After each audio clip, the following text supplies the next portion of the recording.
Sa linya na po natin ngayon ang ACT Teachers Party List Representative na si Antonio Tino tungkol pa rin po dito sa pagkakaaproba sa final reading ng 6.7 trillion pesos na proposed 2026 national budget. Magandang umaga po, Congressman.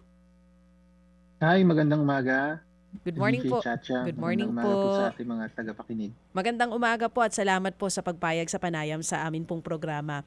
Sir, kahapon nga po approved na on final reading ito pong 2026 budget natin. Pero meron pong immediate reaction ang ACT Teachers Party List kasama po yung iba pang miyembro ng Makabayan Bloc tungkol po dito sa pagkakapasa ng Kamara sa 2026 national budget po natin. Tutol po kayo dito. Pwede po ba nating ilahad kung ano po ang dahilan ng inyong pagtutol? Tama po yun.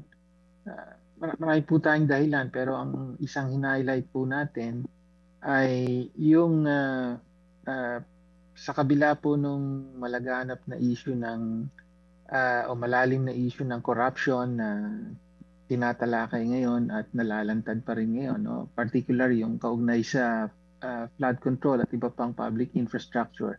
Sa kabila ng lahat ng ito ay pinapanatili pa rin ng proposed budget for 2026 yung pork barrel system.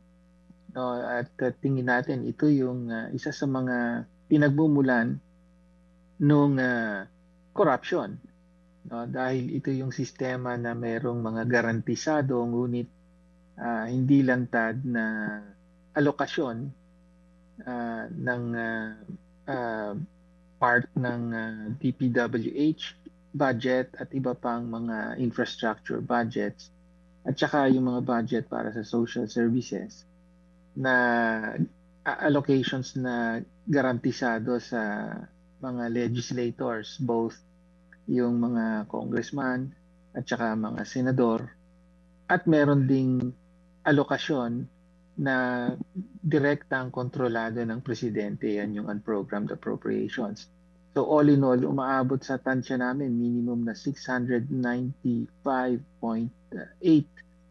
billion pesos sa loob ng proposed 6.7 trillion peso budget, yung tinatawag nating pork barrel allocation sa kasalukuyang budget, sa proposed budget. Kaya po nag-note tayo. Yun po yung isang mayor na dahilan kung bakit nag-note tayo.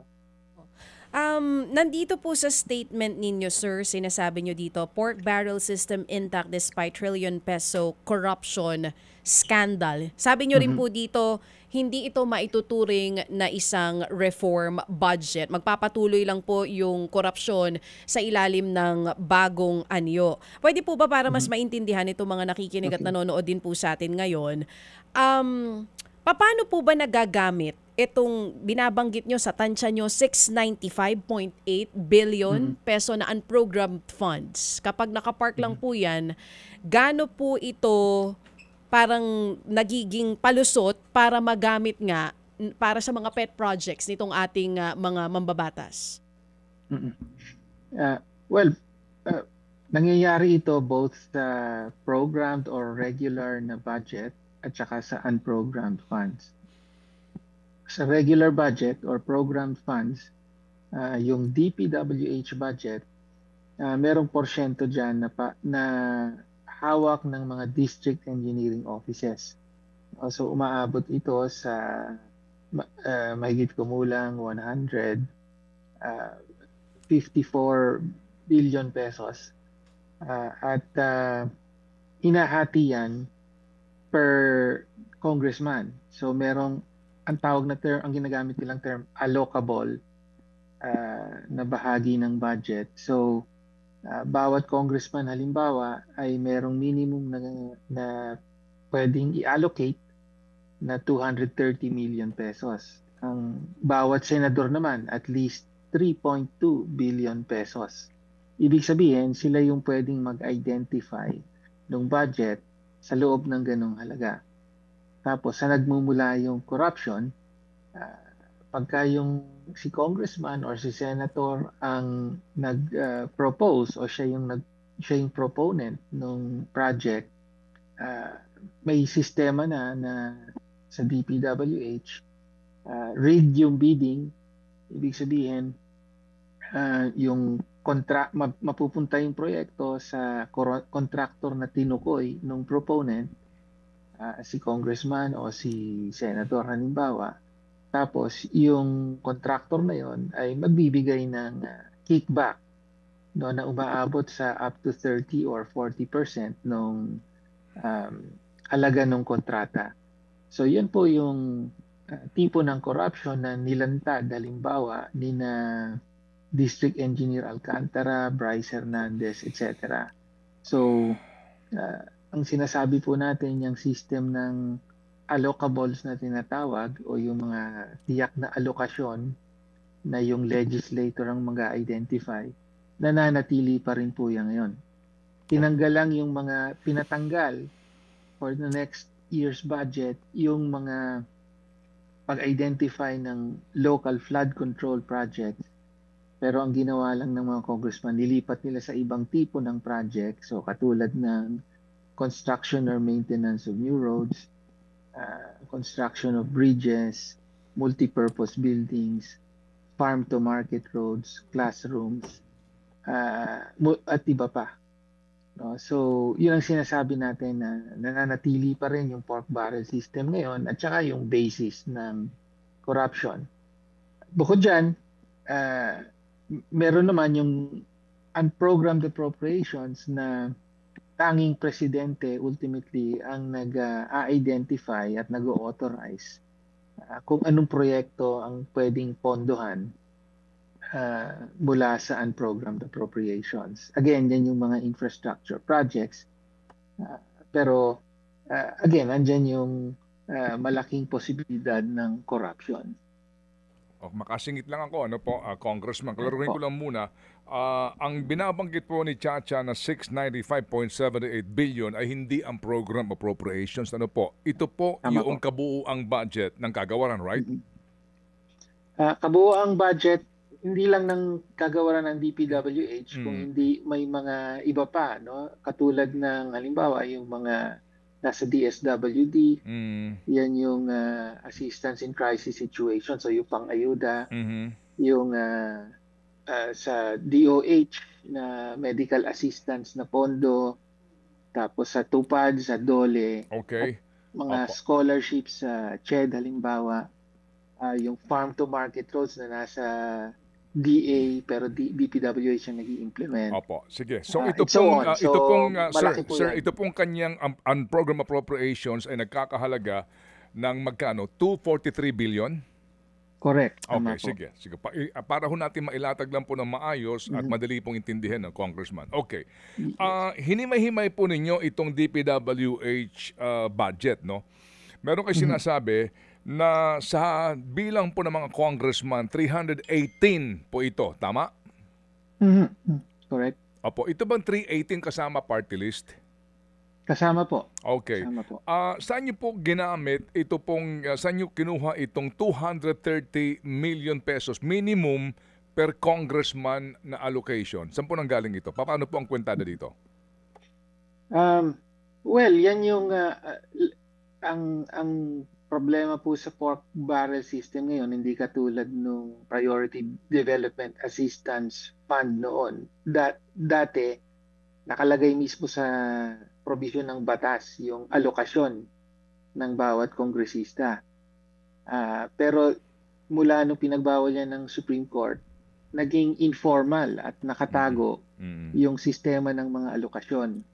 So ngayon, yung figure na 230 million pesos, yan ang nalalaman natin o na impormasyon sa loob ng Kongreso, no? In other words, wala kang makikitang formal document na nagsasabi ng ganyan. No? Pero pwedeng ma-verify yan kung titignan natin yung halaga ng mga project sa isang congressional district halimbawa. So ang binanggit natin dyan, that's a minimum. So pwedeng mag-iba yan. Opo. Kasi meron actually nung budget briefing ng DPWH, yan mismo ang kine-question ng maraming mga kongresista na nag-interpellate. ina-question nila yung formula na ginagamit ng DPWH para ma-compute yung so-called allocable per district. Okay, sige No? po. So klaruhin po natin ha, para mas malinaw po sa ating Mm. usapan. Wala itong formalidad, hindi ito naka-memorandum type. Ito po ay usap-usapan among members of Congress na itong alokasyon per district. Tama ano po? Tama po. Okay, sige, that's one. Among Para lang ho members mas of ano, Congress, Congressman, and medyo then- mas hello, sorry po Congressman, para mas maintindihan lang po at mas maliwanag no po. Okay, po. so yung po sitwasyon ano, usap-usapan ito ay pinag-uusapan among members of Congress. Ang minimum 230 million per congressman plus ngayon po sa bawat district meron na pong nakalatag diyan na isa-isang mga proyekto na identified, di po ba? Tama po. Okay, sige. Ang importanting point, Kated, Mm-mm. ay hindi lang usapan ng Congress yan, kung hindi may formula na ginagamit ng DPWH. In other words, may active collaboration, cooperation with the agency itself. Okay, opo. Sige po. So yung nga po sinasabi, kung susiriin natin, Congressman, per district ngayon, diyan po sa GAB na inyo pong inaprubahan, nandidiyan ang listahan ng kung ano-ano mga proyekto. Kasama na nga po dito yung tungkol po sa mga multipurpose buildings, po tama po, etc. Roads and bridges. Roads, etc. So lumalabas yes. po diyan kapag kinuwenta natin more or less ang halaga sa bawat distrito, yung iba hindi umaabot ng 230 million, kaya nagrereklamo yung iba kung bakit ano ang formula po ng DPWH. Ganun mo ba yun? Actually, parang mas minimum na yung 230 million. Pero yung iba, mas mataas ng konti kasi yung formula includes yung bilang ng constituents sa distrito, etc. No? Pero yun nga, tingin nila yung formula ay hindi lumalaki kasabay nung kabuuang paglaki ng budget every year. So tingin nila mas kailangan i-adjust upward yung figure. Opo. Napansin ba ninyo din, Congressman, na yung pong listahan ng mga proyekto po per district, bulto-bulto na naman ang alokasyon, tigpa 5 million, pare-pareho ang halaga? Yes, opo. Correct. Opo. Ganun pa rin. No, na may round figures, kumbaga, yung mga project, merong mga maliliitan na tigpa 5 million, tapos merong a few na malalaki na mga 160 million, ganyan, for different projects. So yung sinasabing usually pagka nasa iba't ibang location dapat may mga iba-ibang figures, pero ito parang halatang hinati-hati lang, no? Opo. Okay. May kalakaran kasi na para sa mga amendments na ganyan or proposal, sabi isabit mo muna yung title, saka na natin problemahin yung actual program of works and so on and so forth. So baliktad, no, sa ang proper budgeting, dapat meron ka ng konkretong proposal na nakabatay sa actual na feasibility study, tapos saka mo ipopropose. Pero dito informally parang sasabihin na hindi, title na lang muna, saka na lang natin problemahin title and amount, saka na lang problemahin yung pagpapalaman dun sa proyekto. Opo. So ibig sabihin po, yung dating gawi, ganito pa rin sa proposed 2026 budget? Exactly. Yan po ang sinasabi natin kahit pa ang tinatambol ngayon ng Kongreso, halimbawa ay parang reform budget ito, pero in fact tinanggal yung flood control, yun ang parang headline na gusto nilang idiin. Totoo yan, 255 billion pesos worth of local flood control projects ay wala na, tinanggal sa budget. Pero ang sinasabi nga natin, pinalipat lang yun. Yung kung dati ina-allocate ng legislator sa flood control projects, ang parang guidance hindi, lipat nyo na lang sa roads and bridges, sa multipurpose buildings, sa farm-to-market roads, sa classrooms, rural health centers. So nangangahulugan po, Congressman, na dito po sa inaprubahan ng Kongreso ng General Appropriations Bill kahapon, nangangahulugan po na yung mga congressman pa rin ang merong say dito po sa mga proyektong ito na posible po na mangyari na naman po na sila ang magiging proponent para mangomisyon sa proyekto. Eksakto, ganun po ang sinasabi natin. Hindi na dismantle, hindi na nawala yung pork barrel system. Opo. Ayun, para ho klaro to sa ating pong usapan para mas maintindihan ng mga kababayan natin kung bakit ho kayo bumoto ng no sa proposed budget na ito. Congressman, saan ang gagaling itong figure ninyo na 3.2 billion per senator times 24 na nangangahulugan po ng 76.8 billion pesos? Well, yan naman yung information na nakalap natin regarding yung mga allocations or allocables. Yun nga yung bagong term na sa totoo lang, ngayon ko lang narinig yan No, nung dati akong nasa Congress, parang hindi pa ginagamit yan. Pero ngayon, narinig natin allocables. So, yan naman yung info natin na nakuha kaugnay sa magkano yung so-called allocables ng senator. So, minimum mga around 3.2 billion. No? Tapos kung papansin mo, kung ito-total natin yung 230 million times number of congressmen, 318 yung ginamit natin, tapos 3.2 billion times 24 senators. More or less, yung amount ay halos pareho. No? 73 billion for Congress and 76 billion for Senate. So, parang may hating kapatid yan. May arrangement na, okay, itong share ng House, ito ang share ng Senate. No? Yan yung sa'yo, yan yung sa akin. Yan yung ino-nominate natin more or less, no? Or ipopropose natin na mga halaga sa budget. Okay, sige po. So, dito po sa inyo pong figure na nakuha para po umano no per senator naman na allocables, maaari niyo ho bang panindigan ito? Itong figure na ito hango po sa inyong kung mamarapatin po ninyo no kung pwede lang paano niyo ba nakuha yung information? Saan niyo ba saan ba hinugot ito? Kasi hindi naman may tatanggi na meron din po naman noong pangkalakaran na ganyan, di ko lang alam kung uubra ngayon sa bagong liderato po ng Senado. Pwede niyo ipaliwanag lang ho ito para ho mas klaro sa mga nakikinig sa atin?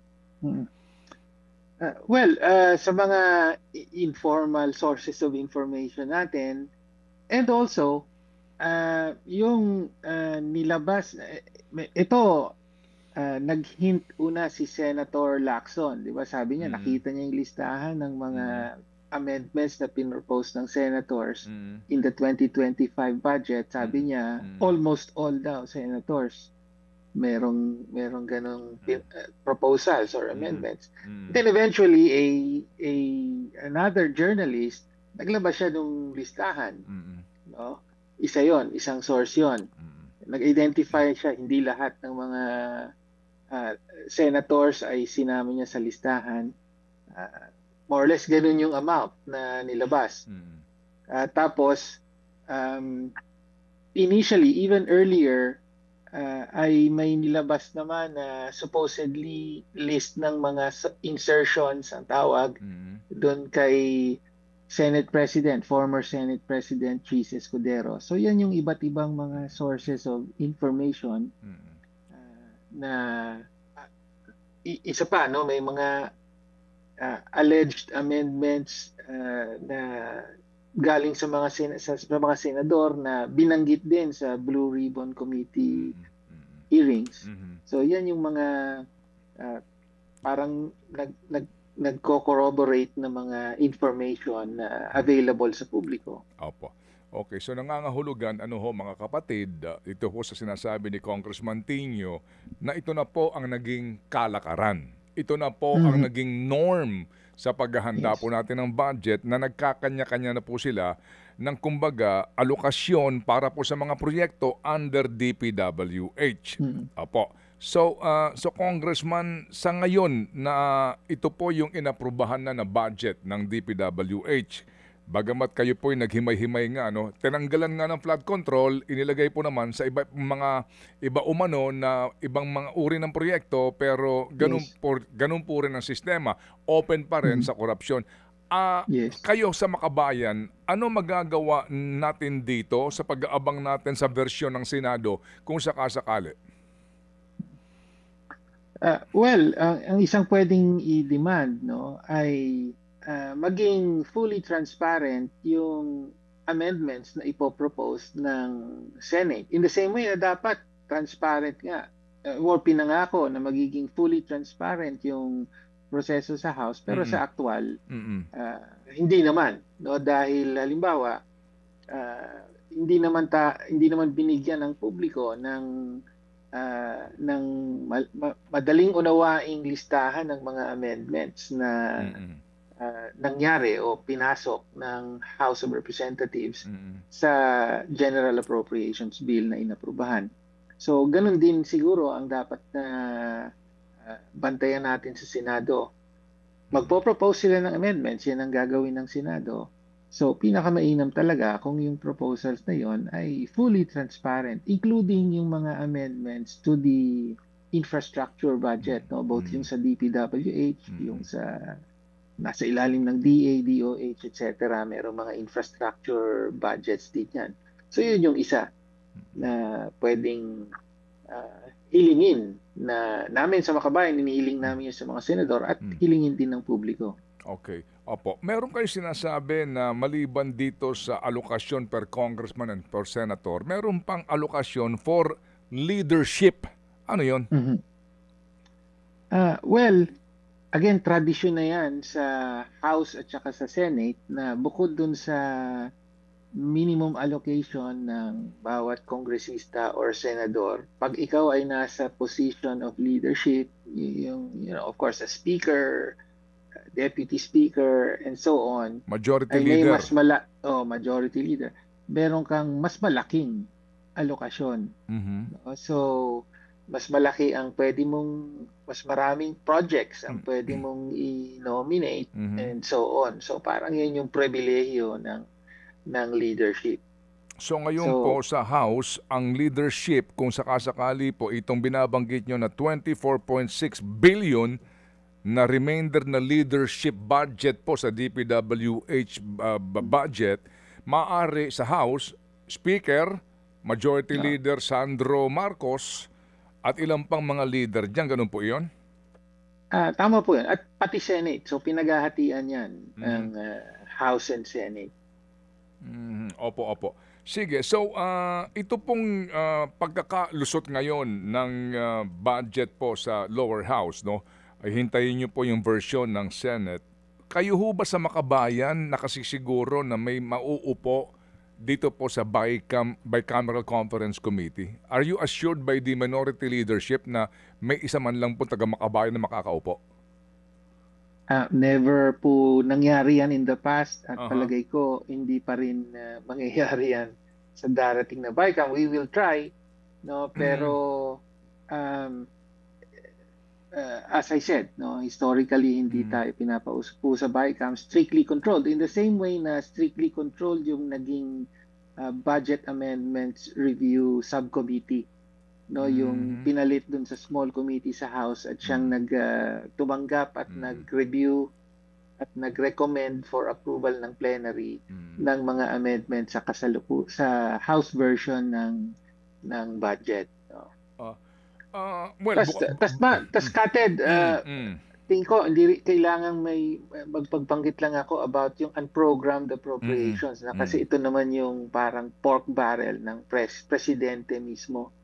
So kaya importante yon na may amount pa rin na, di ba, malaking issue nga na hindi siya tinanggal.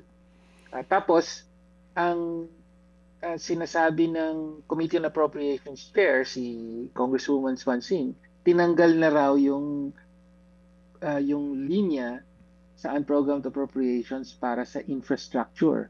No, kaya sinasabi niya, okay na yan, hindi na parang gano'n ang gustong iparating na hindi na ito magagamit katulad ng 2023 and 2024 dahil napakalaking mga halaga totaling to 214.4 billion pesos na dagdag na mga infrastructures ang pinondohan mula sa unprogrammed appropriations. At ako, ayon sa batas, diretsong presidente ang nag-aaproba ng bawat isa sa mga ito. Opo, No? opo, opo. Ngayon, sa totoo lang, totoong may binawa silang amount para sa infrastructure, no? Pero kung hihimayin mo talaga yung purposes ng unprogrammed appropriations, kasi instead of line items, ay meron pong purposes, bilang na purposes, mga na pwede paggamitan ng unprogrammed appropriations. Actually, kung aaralin mong mabuti, meron pa ring 5 billion pesos na amount na nakalaan para sa infrastructure. At ang katangian po ng unprogrammed appropriations, may special provision yan na ino-authorize ang DBM na dagdagan pa ang amount na ito kung sa tingin niya kailangan. Opo. So actually, kaya nga sinasabi natin, matindi itong unprogrammed appropriations dahil napakalaki ng discretion na binibigay sa executive, both DBM and the President, para paglaruan yung buong halaga na 243 billion pesos. Okay. Mamaya po aming makakausap ang liderato po naman ng Senado because as you siguro have read and learned na ngayon pa lang sinasabi na nila na hindi uubra sa kanila itong unprogrammed appropriations provision ng budget. Anyway, kami po ay nakailang tawag na dito kay Binibining Swansing pero ayaw kami pagbigyan po sa panayam. Nagtataka lang kami, ang ikinakatwiran niya lagi, hindi maaring alisin ito kasi yung ating mga obligasyon para sa mga foreign assisted projects, etc. ay dito kukunin. Natanong niyo ba siya?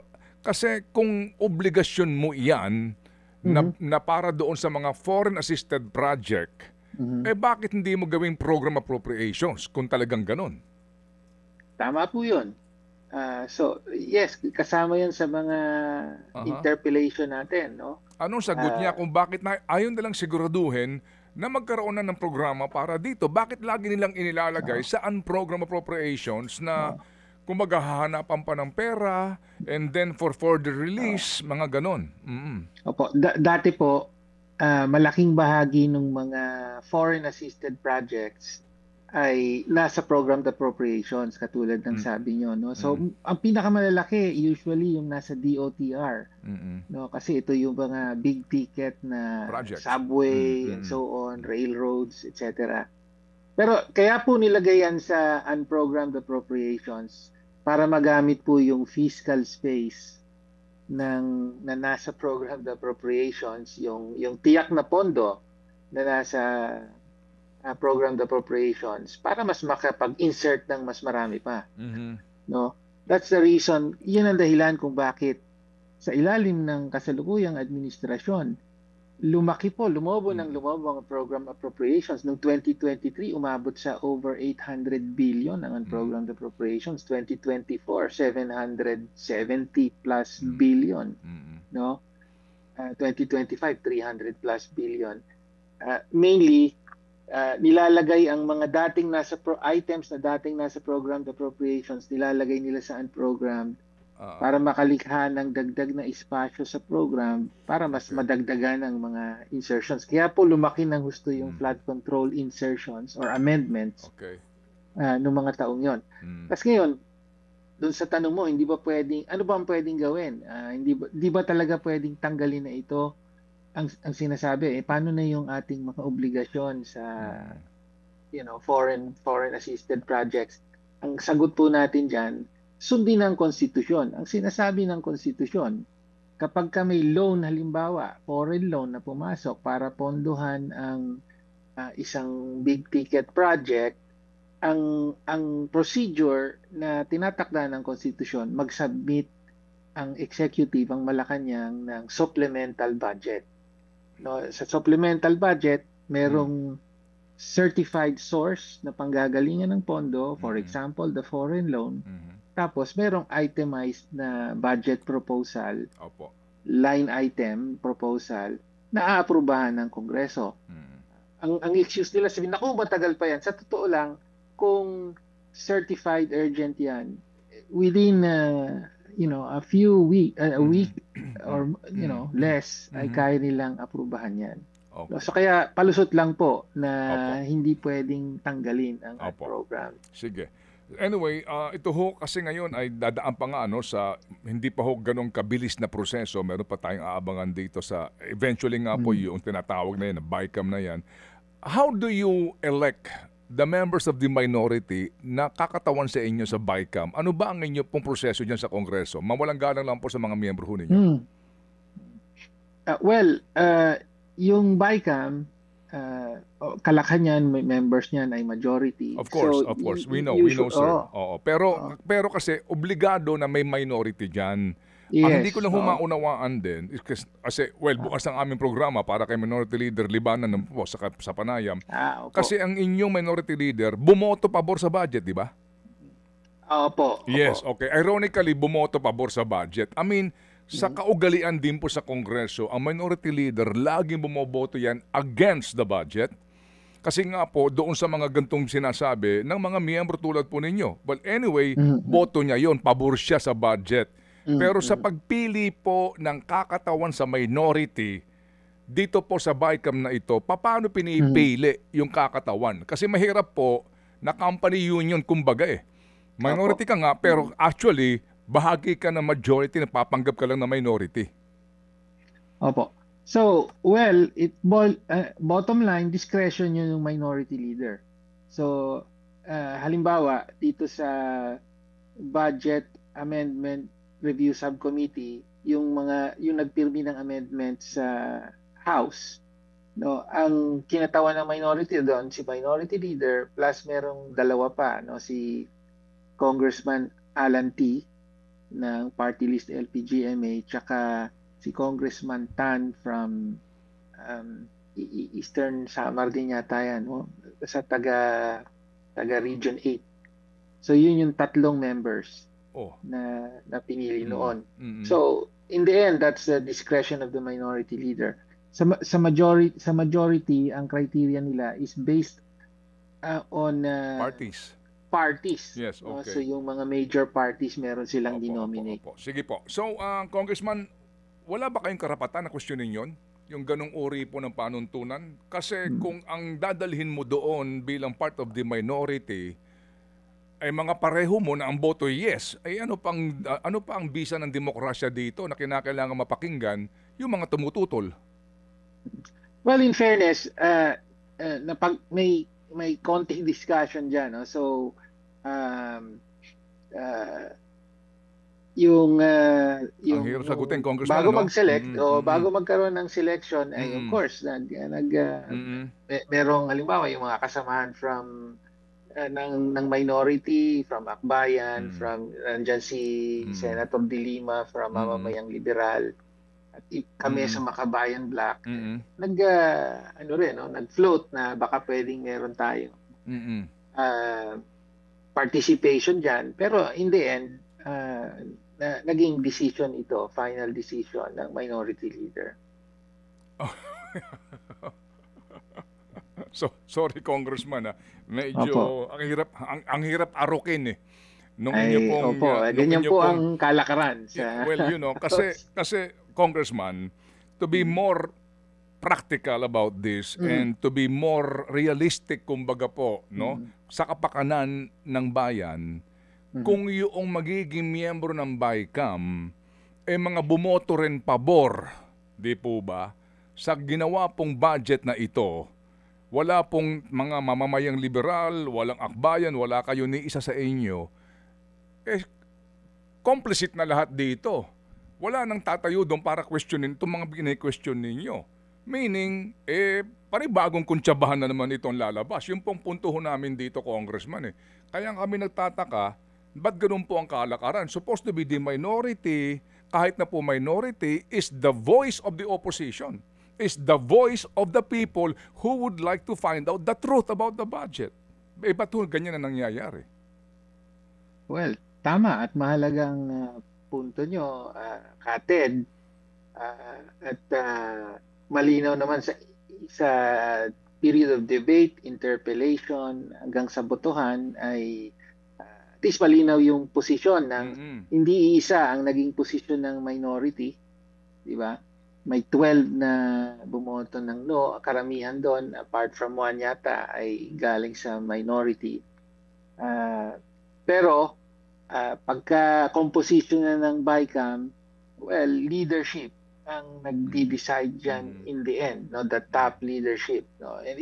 And actually hindi lang totoo yung sinasabi nyo, hindi lang naman in the end yung minority leader ang may say dyan, kung hindi the leadership itself, di ba?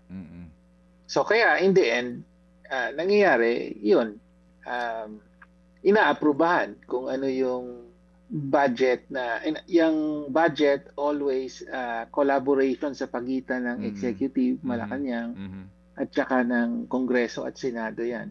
So, yun ang napapasa in the end. Okay, may tanong ka ba siya? Yes po.